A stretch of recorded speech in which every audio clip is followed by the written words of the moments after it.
Walking into the kitchen, it was still pretty dark, and I was coming into the dining area. I heard them sing, and it created such a beautiful energy that I wanted to share that with you this morning.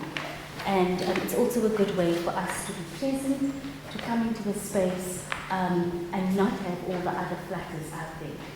And then also this morning I wanted to just bring our attention to what you guys created yesterday. This beautiful piece of what dignity means to you. And I just wanted to display this as a symbol of your work, your uniqueness and our diversity, but bringing it together as one piece. And that is what I wanted to do through this. So this is going to be our symbol of our work together here for yesterday. And thank you to everyone that contributed. If you feel you still want to add to this, this is going to go in on my wall at the office. If you feel that you still want to contribute to this and you haven't, please do so during the course of the day. So just to get a sense of what yesterday was like for you, so I think we're going to start with Mr. Matingo. We're going to start with Mr. Matingo. Just one word of yesterday. How was yesterday for you? And awareness. Yes. Surprising. Surprising? Surprising. Okay. Listening. Lovely.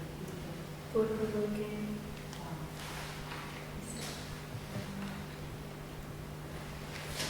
Wonderful. Uplifting. Much feeling.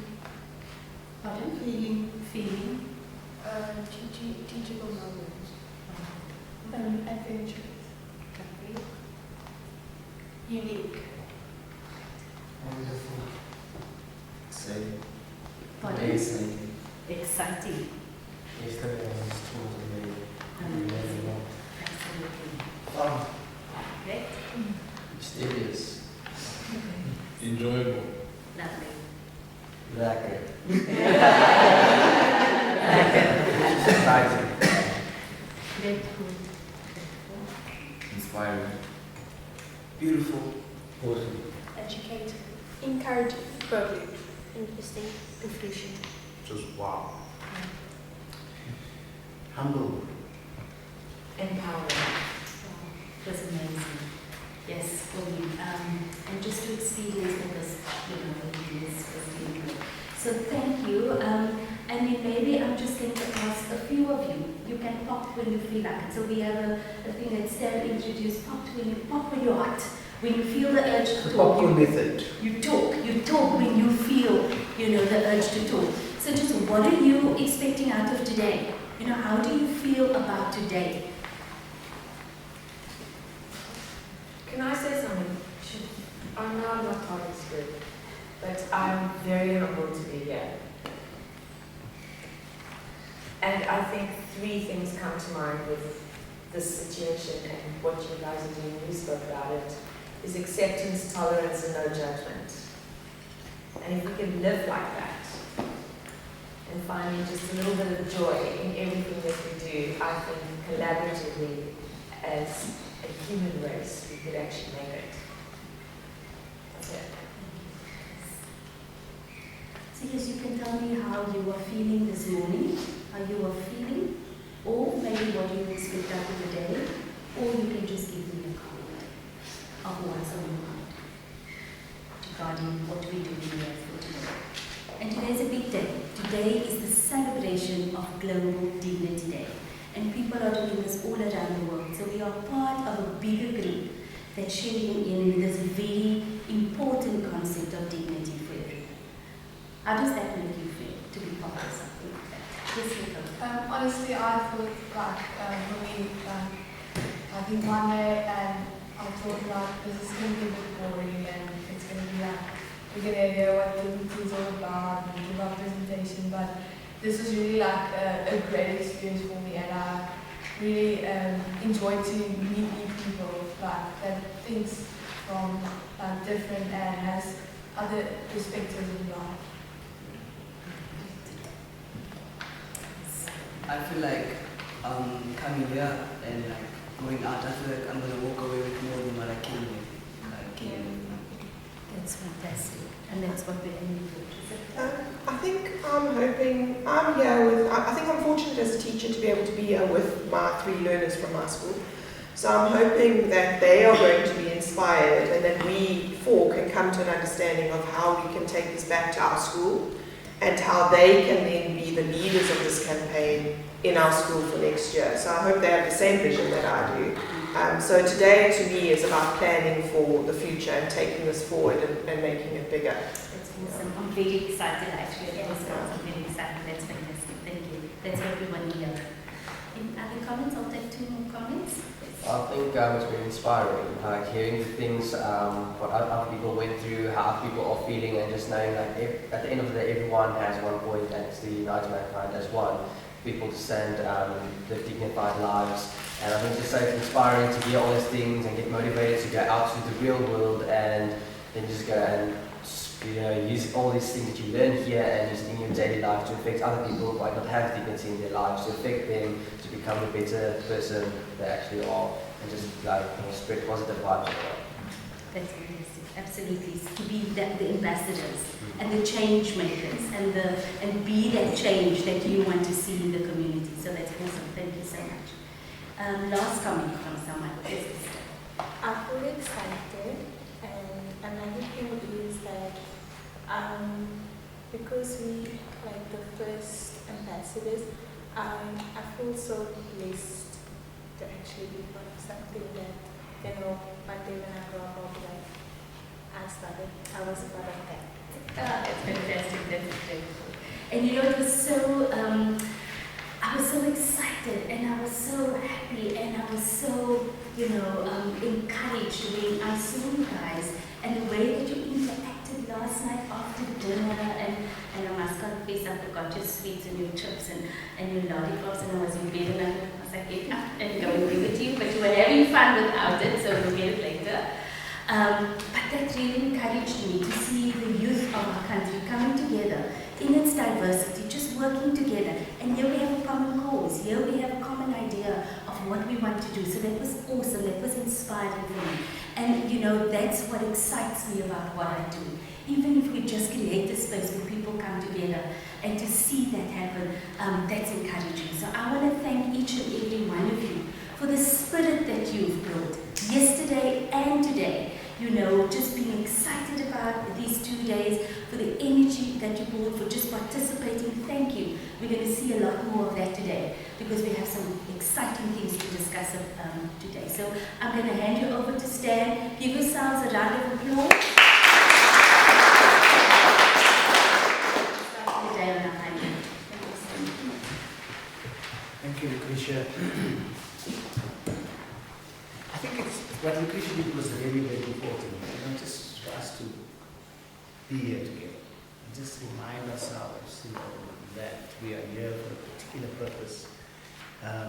We are from different worlds, different experiences, but this one thing brings us together. We're going back to those worlds. We're going back to those experiences. But hopefully, we're going to see it differently. Hopefully, we're going to experience it differently. And above all, hopefully, we will make a big difference. And I quite like the point that this cohort of Dignity ambassadors will lead the process next year. And I'm glad there are many teachers here so that we can work with the teacher. And I know that some of your schools have already made the decision that global dignity is going to be an integral part of your school year and of your school, the principal, when he heard about this, before you guys even did what you did, he committed, himself and the school to focus strongly on dignity. Because you see, we have to focus on what it is that binds us. I mean, you were so right yesterday when some of you said, when you reminded us that there's one race, and that's the human race. But Ben Akri is one of my favorite African writers.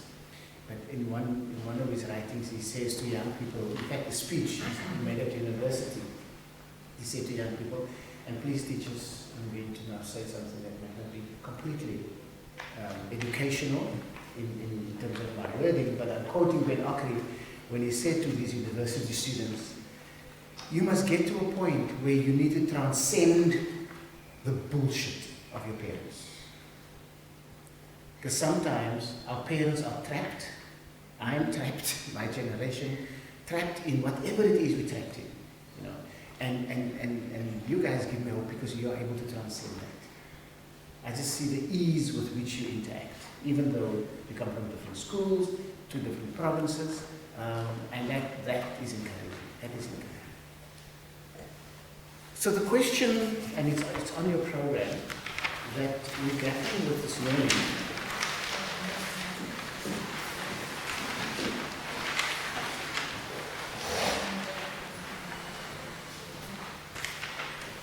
So this first question is, what is dignity? Now we have all engaged with this concept. Youth told us yesterday what you think dignity is. But let's just try and have a common thread here amongst ourselves about what dignity means. Take the experience of yesterday,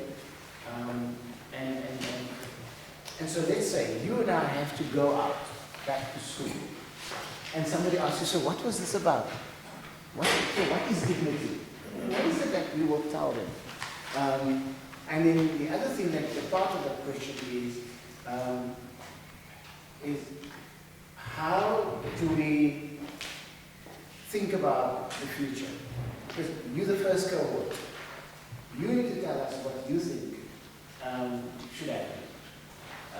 Should we continue? You need to say, no, we will continue. How should we continue? Okay. And because sometimes adults do things without always checking with the people who are going to be the recipients and the beneficiaries of things, what they're thinking. So it would be useful for us to get your feelings about how do we take this forward. Okay.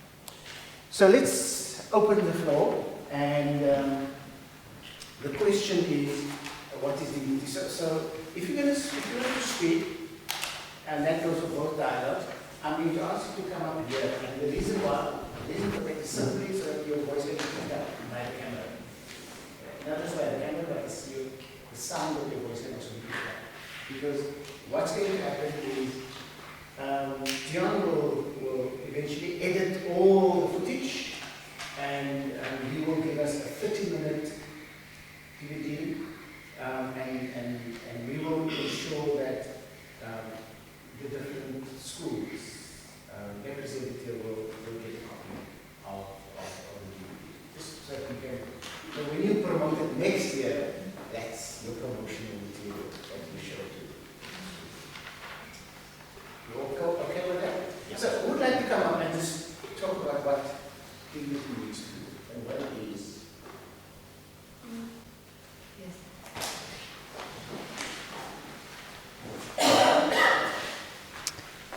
I think, first of all, what happened yesterday is actually a form of dignity. It's like an actual physical action of showing what dignity is, because we spoke about respect and allowing other people to be themselves, and about honoring other people and valuing them. And what happened yesterday is dignity, allowing us, to come here and to present whatever we presented, and to actually feel welcome, and to actually feel that we were appreciated and our voices were heard, and that is dignity. So that's all I wanted to say. Thank you. very often we talk about stuff. You know, we talk about Ubuntu, but we don't practice it. And I like that, the fact that you say that yesterday was dignity in action. And that's really what it's about, walking the talk. Thank you. What is dignity? So I don't believe that there is an exact definition for what dignity is, because to this very moment I still try to find a spot-on definition. But dignity, in my personal opinion, dignity is something that has factors that are linked to it. So respect, values, to be able to sympathize and empathize with others, those are things that are linked to dignity. So I feel that dignity isn't a definition, but more are factors that are linked to each other. Thank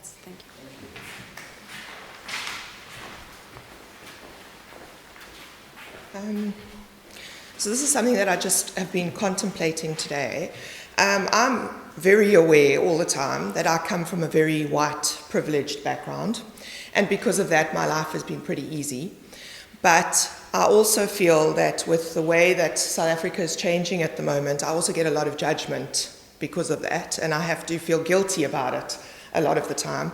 And I'm in a specific situation where I'm married to a coloured man, and so I have mixed race children, and I'm trying to negotiate that space in South Africa too.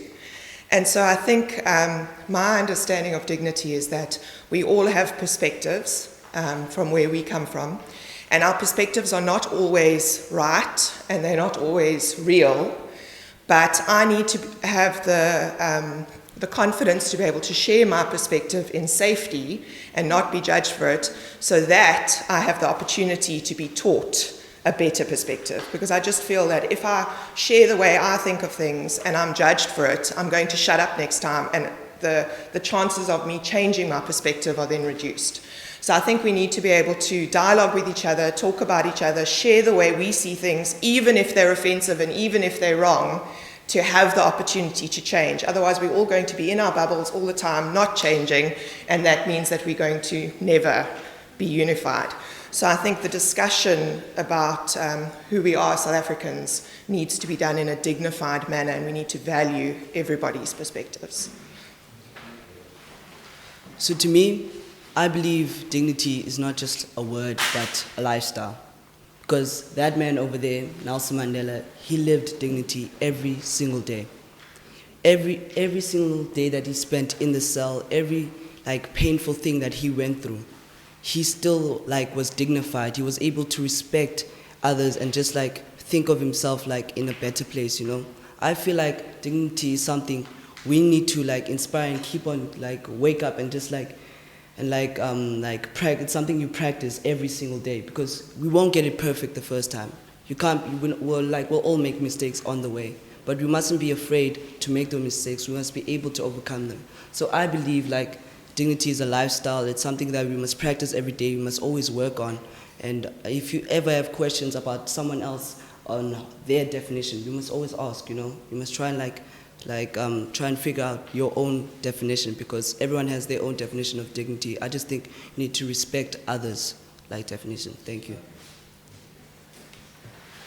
I'll say yesterday I felt very safe and respected, because most of the times where, sorry to say, I surround myself by citizens, I was part of an insecurity that I have, that I feel very undermined, and through what's happening in South Africa lately, and through xenophobia and stuff. So I felt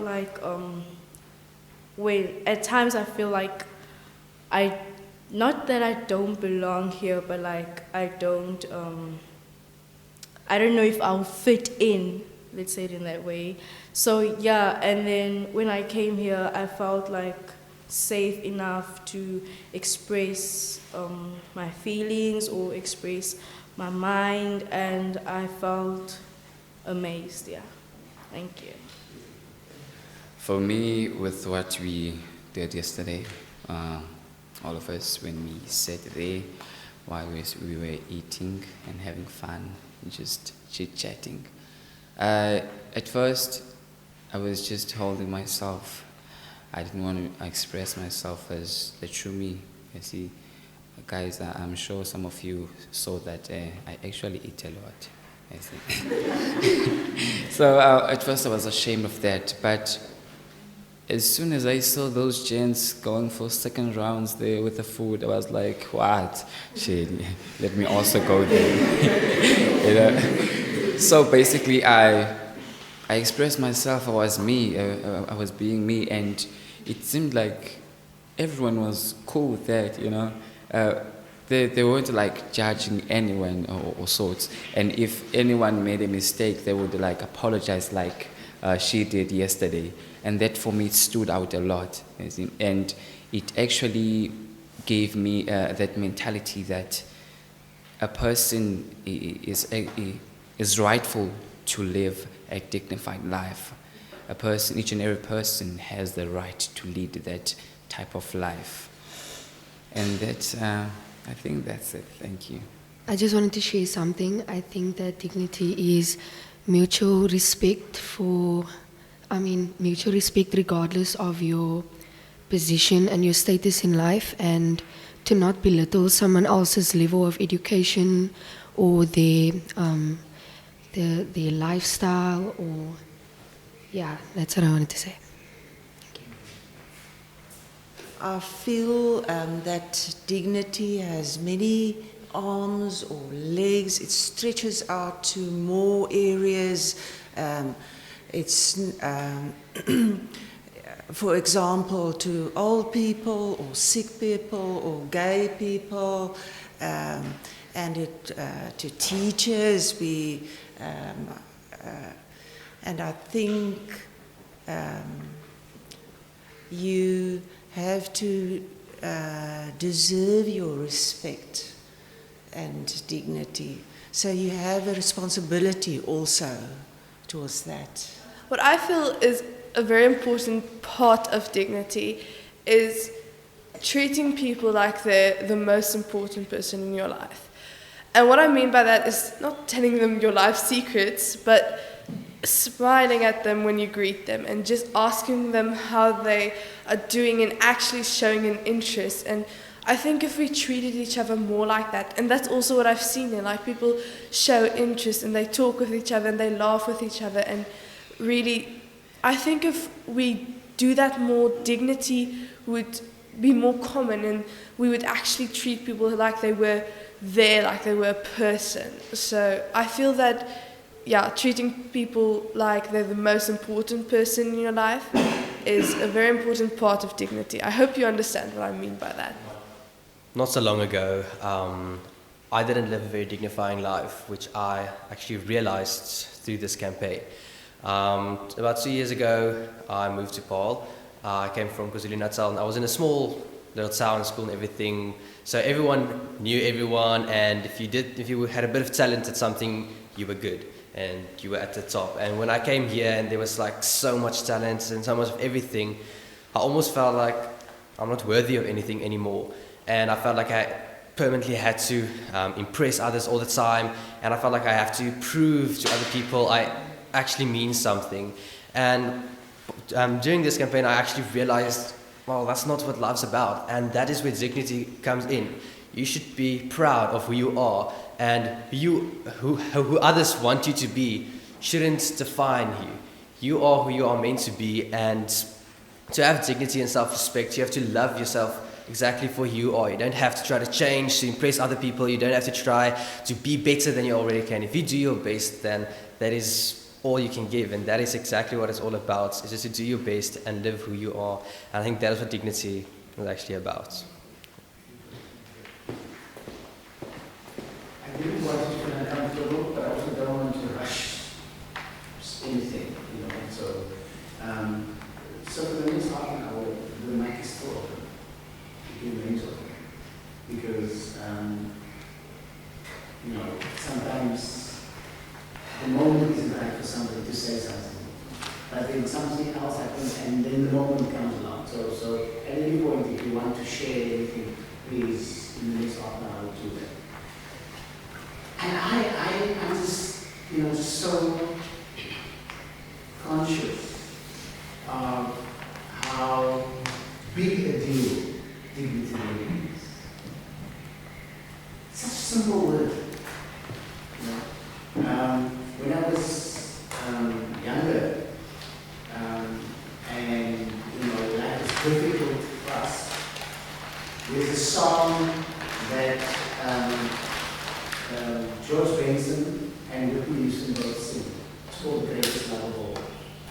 I don't expect you to know it. But in those difficult days for us, that was such a powerful song. And it speaks about finding the greatest love inside of you. And I feel like I'm singing it, but I can't sing it. But there's a line in there which for me was always such a powerful line. And the line simply said, no matter what they take from you, they can't take away my dignity. And because I've got the greatest love inside of me. And Stefan, your sharing, just discovering that. I mean, it's so beautiful. And because ultimately, it works differently at different stages of our life. But ultimately, we all try to impress people. We're all trying to make a good impression. We're all trying to leave a space and people say, okay, that was good. I like what she said, kind of thing. But it's really about coming to terms with who you are as a person. Dignity starts with me. I worked with prisoners for a long time, teaching them conflict resolution skills. And I'm working hardened criminals. Now, Paulsville is the most notorious prison in South Africa. And I worked with those criminals, offenders in Paulsville prison. And we had a saying which took them a while to process. But it was simply this: change is possible. Change begins with you. Because in their case, they're always innocent. Somebody framed them. They were in the wrong place at the wrong time, And it's so powerful to see when somebody gets it, and it starts with me. I have to look inside first, because I can't give what I don't have. And one person in particular, wrote a long essay about why the life that he had been involved in up to that point is just not worth it. Nobody preached to him. He just sat down one night and wrote. Then I knew this guy didn't know. Every year, he sends me an SMS. Mr. H, it's now 14 years that I'm out of prison. And that is going to be the critical thing in this country. If we all just look inside first. Because what we give to each other is a reflection of what's inside. And so all the stuff that's happening, the gender-based violence, the violent expression of discontent, the hatred you see on social media, where does it come from? It comes from inside. And I think us grappling with dignity gives us an opportunity to realize that actually dignity starts with me. So before we talk about how we can get this forward, I must tell you a story. trained as a teacher and I was a teacher for 16 years, so and I love carol stories. And Krisha and other colleagues will tell you at IJR stories of it. In fact, tonight is a story. Is it tonight or last night? Tonight. There's a storytelling evening at work. But this story, and some of you might have heard it, but it's still a very interesting story, is about a group of monks who live at the edge of a beautiful forest. And can you all see? These monks live at the edge of a beautiful forest, and people would come into the forest to picnic and just enjoy the beauty. And at the edge was this monastery where all these monks lived. The only problem with these monks was that they were a group of old men, and they had no new recruits for a long time. So one day, the abbot, I think that's the chief monk is the abbot, decided to go and visit the chief rabbi of the Jewish establishment on the other side of the forest. So he walked through the forest, and they didn't really have much contact, but he knew that there was a Jewish establishment there. So he walked and got there and wasn't sure what reception he would get, but he got the most generous reception. He was welcomed warmly, and he sat down with the chief rabbi, and they talked, and he started talking about their respective organizations. And the abbot said, it's so sad that we are a dying order because we don't get new blood in. Chief rabbi said, no, it's the same problem here. And they were crying on the shoulders, and eventually the abbot had to leave. And so look, we've been having such a good chat, but what do I tell my colleagues when I go back? They're going to ask me, And he said, tell me, do you have something that I can take to my colleagues? And the chief rabbi said, all I can tell you is that the Messiah is one of you. So having made his way back to the abbot, to the monastery, he started thinking about this. The Messiah is one of us. And as most humans would do, he started thinking, I wonder if it's Brother Peter. Oh, it could be man. That man is so pious. He's so serene. No, it could be Brother Peter. Oh, but perhaps it could be Brother Andrew. Oh, that man, he prays for hours. Maybe it's him. What about Brother Benjamin? He knows the scripture so well. And he went through each one of the monks. And each one of them was a potential Messiah. And then he thought to himself, what is me? What if I'm the Messiah? So he got back to the monastery, and of course, the other monks wanted to know what happened. He said, well, all I can tell you is that the Messiah is one of us. And so the same thought process happened with each one of them. And each one of them started seeing the other as a potential Messiah. But all of them started thinking, maybe I'm the Messiah. And the moral of the story is simply that if we start seeing each other for what we are worth, for the potential that we possess, irrespective of the differences,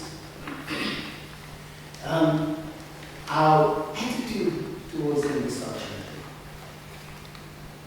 But if we also start seeing ourselves as potential game changers, potential inspiration leaders, potential whatever, we will start thinking differently about ourselves.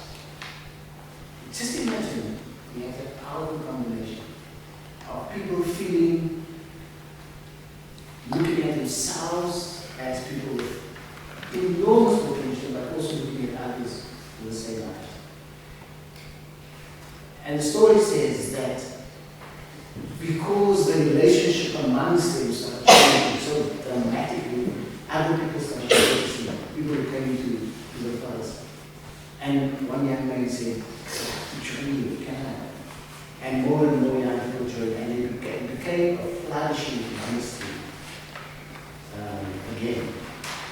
That's only a story, but there's a powerful model to it. If we want this country to change, it will have to start with people like you and me. It will have to start there. It will have to start with me seeing the other as a person of worth, a person with a contribution to make. Now that goes against our brain. And particularly for my generation, goes against everything that we've been schooled in, that we've been socialized in. But that's what's needed. That is what's needed. And that's what this girl wanted to campaign wants to achieve. Just celebrate dignity. Celebrate dignity. And boy, did you celebrate dignity. In an amazing way yesterday and this morning, just from what you've said. So I want to shift the conversation a little bit now and talk about, so what do you think should happen from this point on? And in the second dialogue, we are going to talk about what contribution you think we can make, but just in general, I think that we want to take it to scale. We want to have it as a national event every year. But what are your thoughts about how we can take this forward next year and the year after and the year after? Any comments? Any tips you have for us? Yes.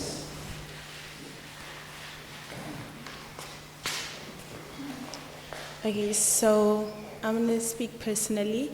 My weakness is I'm very emotional, and because of that, there are a lot of things I'd like to do, but I don't feel comfortable or confident enough to do it because of my emotions. But I know that I have the potential, but because of my emotions, I can't do it, and that is because I was surrounded by an environment where they did not allow me to express my emotions.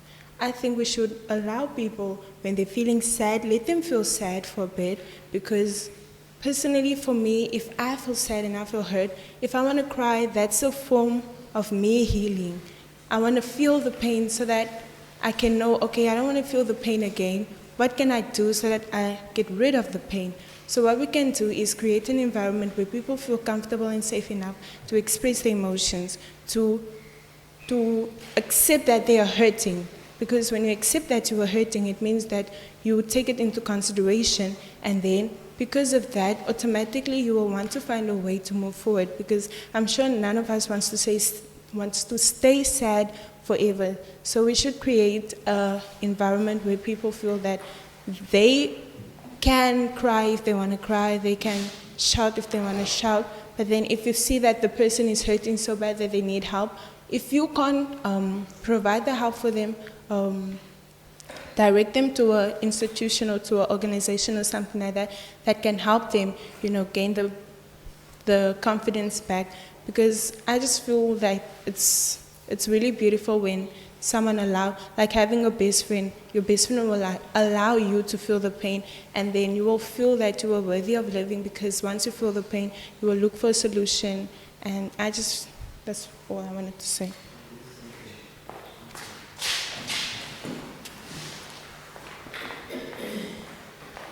Okay, so this year my friend decided to change, I don't think like change her religion. And basically like our school is a very Christian school, and all of my friends, she decided that she wanted to be an atheist. And all of my friends heard this about her, and all of them kind of, they didn't want to be a friend anymore. And then after that, she decided that she also wanted to change her sexuality, and she decided to be bisexual.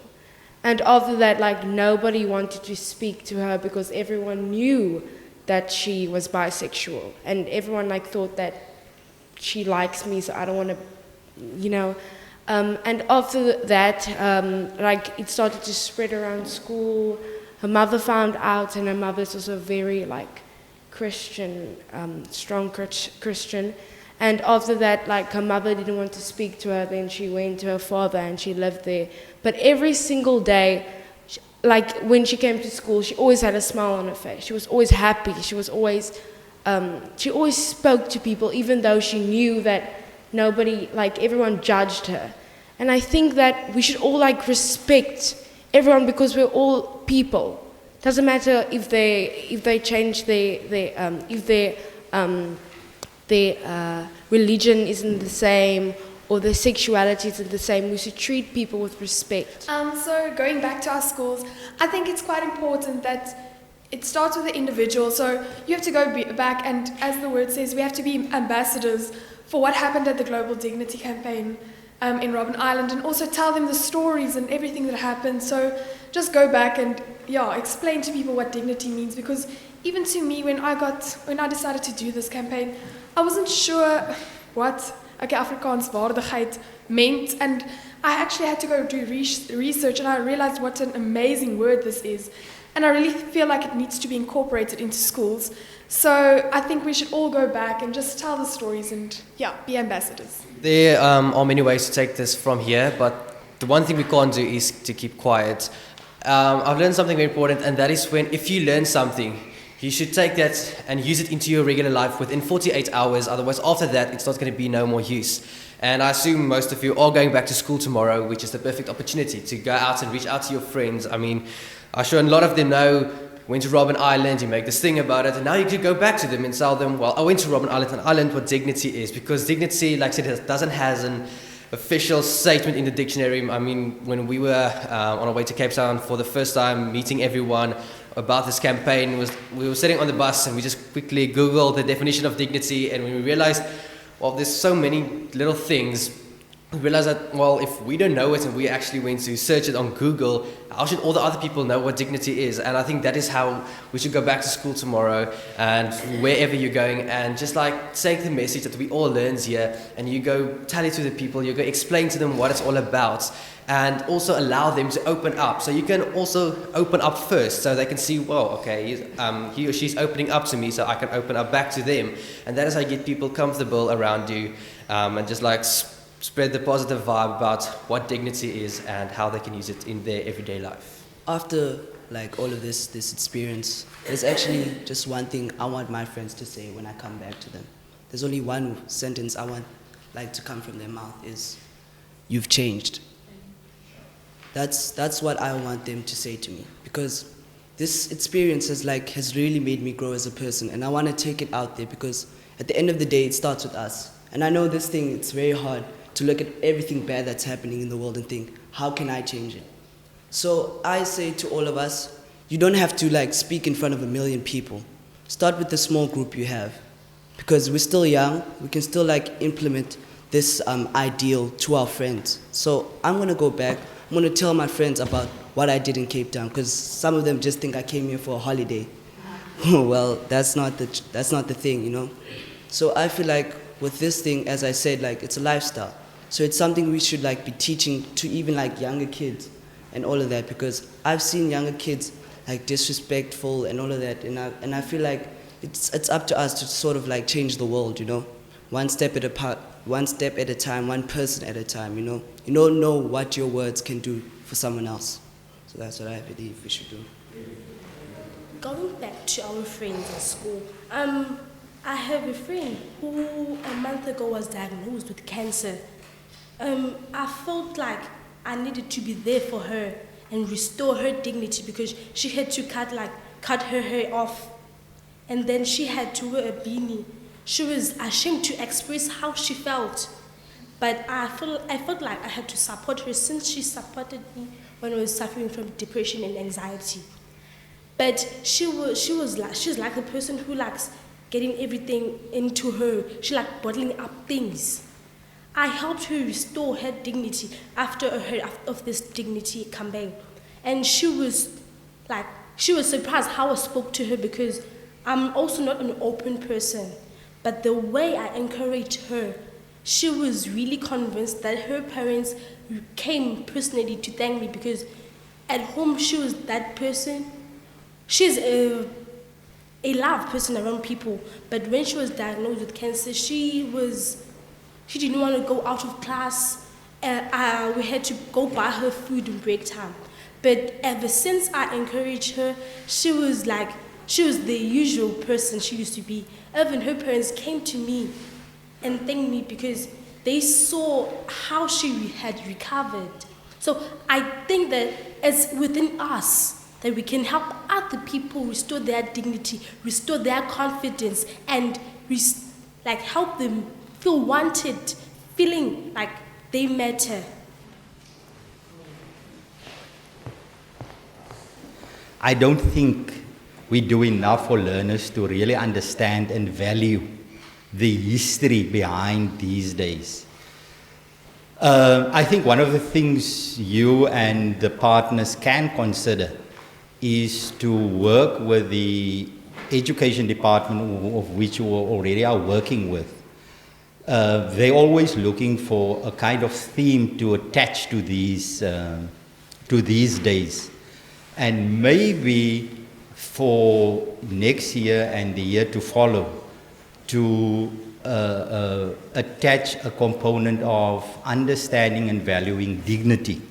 Let that become a kind of golden thread for a theme that would be for 2020 Human Rights Day. We heard yesterday about again the history of Sharpeville that became now what we call, I think, Human Rights Day, the dignity of the young people of 16 June 76, whether we still respect what they sacrificed for in a dignified manner, like we're supposed to. So that is something I think can become something that at that higher level you guys can maybe consider. Sorry, yesterday me and Nicole and a few of us thought of starting a dignity committee at school and basically promoting dignity at school, because I feel like a lot of people don't know what dignity is, and we just want to start this committee and basically teach people what it's all about. And I feel like for the next generation also teach them what dignity is really about. And I feel like when we're older, we will all have like children, and we can teach them what dignity is about, and their children can teach them. And this would just I feel like this would start a huge spread around our country. I actually had a thought what Nina said now, of starting one at school, because basically this is us teenagers. I'll go to my friends and be like, oh, how did it go? You went to Robert Island? Like, yeah, it went well. And I'll tell them about how dignity is, but after a while they'll forget about what I told them. And yeah, so since I am in this program, I know and I have an experience of this, what just happened now. And I think starting a program will be much better. And I think not only in high school, but like going to primary schools as well, because I think it's better when we start with like the young kids as well, so that they can grow with this concept in their mind of dignity. And as an individual, there was once in my life where I felt like my dignity was taken away from me. And I am so happy having to share it with my best friend, because she's the one that made me, that stood me, like I got up again as a person and stuff. So I think you being, like as everyone said, you being that individual that you experience this and you know what dignity means, helping other people, it's a very important thing. For us, it's really important to be aware that the people who were part of this year's initiative have thought about what they've experienced and particularly also thought about, so how do we take it forward? And so just from an organizational perspective, you will see on the program that in the top, you will see the logo of Anti-Racism Network of South Africa. This is their project. This is Anti-Racism Network.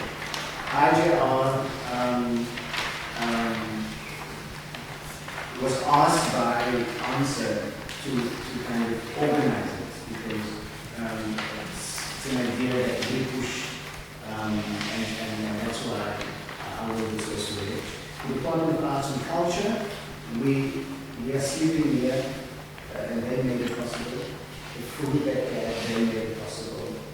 The failure and so the Department of Arts and Culture really supported us in a big way. And then of course, the Embassy of Canada, the Canadian Embassy, gave us some money, and so the t-shirts and other smaller things, the flights for some people, those were all covered by the Canadian Embassy. It's important also just to recognize that people make this possible. And these are rare opportunities, and I know you are very conscious of the fact that there are thousands of kids who would love to have been here. But you are there, and you are the right people to be there. And so we just want to and we will say it again later when the Department of Arts and Culture says, we just want to thank everybody who's been involved in making this possible.